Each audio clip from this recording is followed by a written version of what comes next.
একবার বিড়ি খাবি কেন? মদ খা, গাঞ্জা খা।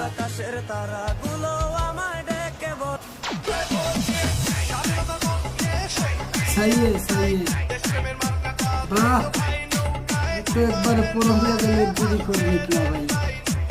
तुम तो हेवी ड्राइवर निकली একজন দেখেন মেন রাস্তাতে হাঁটতাছে আর বিড়ি খাইতাছে। বাহ, কেউ বা আবার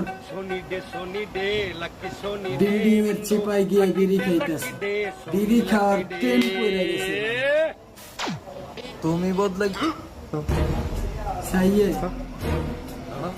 গেলে আমিও বদলে যাব। সাইয়ে বেঞ্চ ভালোবাসতে আসছি, গোলামি করতে আসিনি। বাপ মাকে বেঞ্চ মদের বোতল সাল পার করে ভালো হয় না। ঠিক বলছে। रुको जरा সাল सबर কোনোদিন करो। ভালো হয় না।